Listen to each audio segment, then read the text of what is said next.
दोस्तों, आज मैं आपको ऐसे अभाग्यशाली लड़ाकू विमान का किस्सा बताने जा रहा हूं जिसके टक्कर के विमान उस समय बहुत कम थे। यूएस नेवी के इस विमान की खासियत ये थी कि ये बहुत भारी वजन लेकर चलने के साथ ही भारी बमवर्षक भी था। द्वितीय विश्व युद्ध में इसने दुश्मन देशों को बहुत नुकसान पहुंचाया था। लेकिन ये विमान दुर्घटनाग्रस्त हुआ और दुर्घटना के बाद कैसे इसका बचाव और पुनरुद्धार किया गया, दुर्घटना में चालक दल का क्या हुआ, जैसे विषयों पर मैं मेरे इस वीडियो द्वारा आपको जानकारी देने की कोशिश करूंगा। नमस्ते साथियों, स्वागत है मेरे चैनल पर। तो शुरू करते हैं।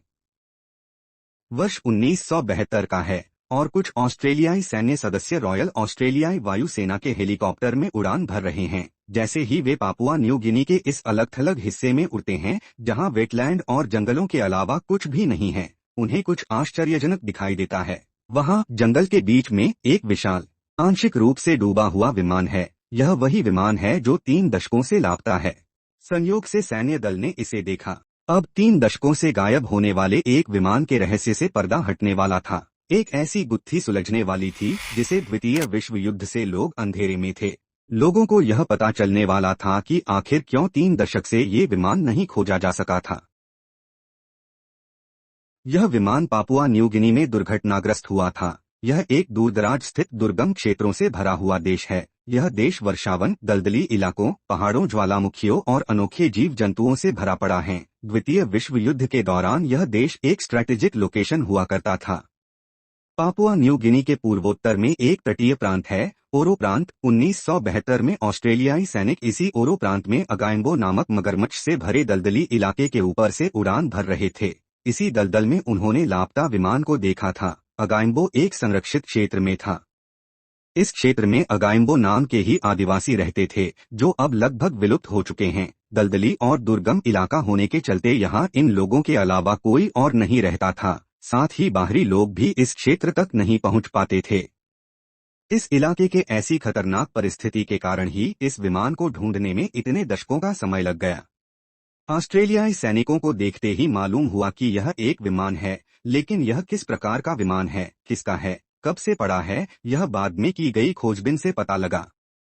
यह बोइंग B-17 फ्लाइंग फोर्ट्रेस था जो 1942 में लापता हो गया था। ये 4 इंजन वाला बमवर्षक विमान था और इसने द्वितीय विश्व युद्ध में बड़ी भूमिका निभाई थी। इसकी खोज के बाद से इस विमान को स्वैम्प घोस्ट का नाम दे दिया गया। बाद में यह विमान सैन्य विमानन इतिहास में एक किंवदंती के रूप में जाना जाने लगा। इस विमान को वहां से निकालने और पुनरुद्धार के लिए अलग अलग थ्योरीज का जन्म हुआ। एविएशन आर्कियोलॉजिस्ट फ्रेड हेगन के अनुसार आम धारणा यह थी कि इस हवाई जहाज को बचाना असंभव था। इस विमान के बचाव में डेविड टालिचेट जूनियर नामक एक पूर्व सैनिक का महत्वपूर्ण हाथ है। टालिचेट डलास में जन्मे उद्यमी हैं जो द्वितीय विश्व युद्ध लड़ चुके हैं। टालिचेट ने सेना में रहते हुए पापुआ न्यू गिनी में मिले B-17 जैसे ही विमान में सहपायलट के रूप में कार्य किया था। 1989 में फ्रेड हेगन और डेविड टालिचेट जूनियर विमान को पुनः प्राप्त करने की योजना के साथ आगे बढ़े। दुर्घटनाग्रस्त विमान 10 स्वैम्प घोस्ट 3 दशक तक खुले वातावरण और मौसम की मार के बावजूद लगभग ठीक-ठाक हालत में था। लंबे समय तक भीषण गर्मी, नमी, बारिश की मार झेलने पर भी विमान को इतनी अच्छी हालत में देखकर सैनिक हैरान थे। जहाज अभी भी अपनी जगह पर था और युद्ध सामग्रियों से भरा हुआ था। हालांकि इस विमान को 1972 में ही देख लिया गया था, लेकिन उसे वहां से तुरंत निकालना संभव नहीं था। विभिन्न आर्थिक, राजनीतिक और परिस्थिति जन्य प्रॉब्लम्स के कारण बचाव कार्य बहुत वर्षों तक शुरू नहीं हो पाया। आखिरकार 1989 से बचाव अभियान शुरू हुआ और लंबे समय बाद 2006 में यह अभियान पूरा हुआ। टालिचेट और हेगन 2006 तक पूरे विमान को निकालने में कामयाब रहे और यह उनके और उनकी टीम के लिए गर्व का क्षण था। दोस्तों, यह विमान किस तरह दुर्घटनाग्रस्त हुआ, उससे पहले के हालात क्या थे, ये सब जानने से पहले आइए इस विमान के बारे में थोड़ी जानकारी लेते हैं। दुर्घटना में पतित ये विशालकाय विमान बोइंग B-17 फ्लाइंग फोर्ट्रेस के बेड़े का एक फाइटर जहाज था। इसको 1930 के दशक में यूएस आर्मी एयर कॉर्प्स के लिए विकसित किया गया था। इसमें उस समय के सबसे उन्नत टेक्नोलॉजी का इस्तेमाल हुआ था और डिजाइन को समय के साथ लगातार बेहतर किया गया था। 1938 में इसकी शुरुआत के बाद B-17 फ्लाइंग फोर्ट्रेस का पहला बैच 1941 में चालू हो गया। अमेरिकी वायुसेना ने द्वितीय विश्व युद्ध के दौरान जर्मनों के खिलाफ बमबारी के लिए इस विमान का इस्तेमाल किया था। इस विमान ने द्वितीय विश्व युद्ध के दौरान किसी भी अन्य अमेरिकी विमान की तुलना में अधिक बम गिराए थे। वर्तमान में भी 17 फ्लाइंग फोर्ट्रेस बेड़े के केवल 9 विमान उड़ान के योग्य हैं। हालांकि अब उनका उपयोग नहीं होता है। आइए अब जानते हैं यह विमान किन हालातों में दुर्घटनाग्रस्त हुआ। द्वितीय विश्व युद्ध में जापानियों ने अमेरिका के हवाई द्वीप स्थित पर्ल हार्बर पर एक बहुत ही भयानक हमला किया था और अमेरिका को काफी नुकसान पहुंचाया था। इसी पर्ल हार्बर पर हमले के जवाबी कार्रवाई के लिए स्वैम्प घोस्ट को पर्ल हार्बर में अपने पहले मिशन के तहत हिकम फील्ड की ओर जाना पड़ा। दिसंबर 1941 से 1942 तक स्वैम्प घोस्ट ने अमेरिकी नौसेना के लिए गश्ती अभियानों में उड़ान भरी। फरवरी 1942 में जापानियों ने न्यू ब्रिटेन पर रबॉल पर आक्रमण किया।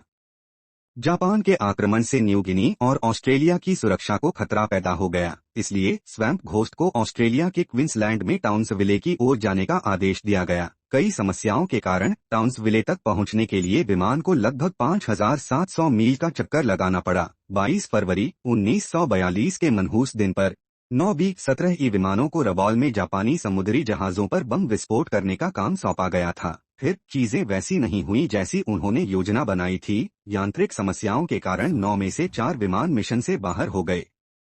स्वैम्प घोस्ट को कैप्टन फ्रेडरिक फ्रेड सी ईटन जूनियर के नेतृत्व में उड़ाया जा रहा था। चालक दल ने बम बरसाने के लिए बम्बे के दरवाजे खोलने की कोशिश की, लेकिन कुछ तकनीकी खराबी के कारण दरवाजा नहीं खुल पाया। बम्बे फाइटर विमान के अंदर युद्ध सामग्रियों से भरा कंपार्टमेंट होता है, जिसका दरवाजा खराब हो गया था। तय किए गए जगहों पर बम न बरसा पाने के कारण उन्हें अनेक चक्कर लगाने के लिए मजबूर होना पड़ा। इसी के कारण वे जापानी लड़ाकू विमानों की नजर में आ गए। जैसे जैसे जापानियों ने उनके चारों ओर घेरा डाला, चालक दल चिंतित होने लगा। चालक दल पोर्ट मोरेस्बी लौटने की उम्मीद कर रहा था, लेकिन ईंधन पर्याप्त नहीं था। इसके अलावा विमान से अब ईंधन लीक हो रहा था और अन्य तकनीकी प्रॉब्लम्स आ रही थी। उनके पास कहीं आपातकालीन लैंडिंग करने और खुद को बचाने की कोशिश करने के अलावा कोई विकल्प नहीं था। कैप्टन फ्रेड ईटन ने विमान को आपातकालीन लैंडिंग कराने के लिए ओवेन स्टेनली पर्वत के पास एक गेहूं के खेत को चुना, जिसके बारे में उनका मानना था कि यह उतरने के लिए सबसे अच्छी जगह है। जब कैप्टन ईटन विमान को नीचे उतार रहे थे, तभी उन्हें एहसास हुआ कि यह कोई गेहूं का खेत नहीं है। वास्तव में वे अगाइम्बो दलदल के बीच में उतर रहे थे। अब पीछे हटने का कोई रास्ता नहीं था, इसलिए वे आगे बढ़ते गए। विमान को बड़ी अच्छी तरह से लैंड किया गया था। चालक दल को कुछ चोटों और खरोंचों के अलावा कोई चोट नहीं आई और विमान को भी ज्यादा नुकसान नहीं हुआ। लेकिन अब समस्या यह थी कि वे दलदली इलाके के बीच में फंस चुके थे। वे कई दिनों तक दलदल में भटकते रहे। मगरमच्छ और दलदली जानवरों से बचते हुए कई दिनों तक वे थकेहारे, भूखे और बीमार होकर पापुआ न्यू गिनी के जंगलों में घूमते रहे। सूखी जमीन तक पहुंचने में उन्हें लंबी घास काटनी पड़ी। उनकी मुलाकात कुछ स्थानीय लोगों से हुई जो लकड़ी काट रहे थे। स्थानीय लोग उन्हें अपने गांव ले गए। उन्हें भोजन दिया गया और अपनी यात्रा जारी रखने से पहले एक रात आराम करने की अनुमति दी गई। उनके आराम के बाद उन्हें ऑस्ट्रेलियाई मजिस्ट्रेट को सौंप दिया गया। विमान दुर्घटनाग्रस्त होने के 36 दिन बाद चालक दल पोर्ट मोरेस्बी पहुंचा। देखभाल के बाद वे स्वस्थ हुए और फिर वापस युद्ध में लौट आए। उस समय पूरा विश्व द्वितीय विश्व युद्ध के गिरफ्त में था, इसी कारण स्वैम्प घोस्ट को भी भुला दिया गया। घटना के 30 साल बाद 1972 में ऑस्ट्रेलियाई सैनिकों ने अपने उड़ान के दौरान देखा और इसे बचाने की मुहिम शुरू हुई। जैसा कि मैंने पहले बताया, हेगन और टालिचेट के प्रयासों से लगभग 17 सालों बाद 2006 तक विमान को पूरी तरह से बचा लिया गया। कुछ समय तक बचाए गए विमान को पापुआ न्यू गिनी छोड़ने की अनुमति नहीं दी गई थी, लेकिन इसके बचाव के 4 साल बाद इसे संयुक्त राज्य अमेरिका वापस जाने की अनुमति दी गई। इसका पहला सार्वजनिक प्रदर्शन लॉन्ग बीच, कैलिफोर्निया में हुआ। 10 अप्रैल 2013 को स्वैम्प घोस्ट को प्रदर्शन के लिए हवाई के पर्ल हार्बर में पैसिफिक एविएशन म्यूजियम में स्थानांतरित कर दिया गया था। स्वैम्प घोस्ट को पुनर्स्थापित करने की लागत $5 मिलियन से अधिक होने का अनुमान है, लेकिन यह एक स्वीकार्य आंकड़ा है क्योंकि यह अपने में बहुत सारा इतिहास समेटे हुआ है। तो ये है कहानी एक इल-फेटेड विमान की। वीडियो को अंत तक देखने के लिए धन्यवाद। वीडियो अच्छा और इन्फॉर्मेटिव लगा हो तो लाइक, शेयर और सब्सक्राइब कर दीजिएगा। अगले वीडियो में ऐसे ही रोचक वीडियो के साथ हाजिर होऊंगा। तब तक के लिए नमस्कार, जय हिंद।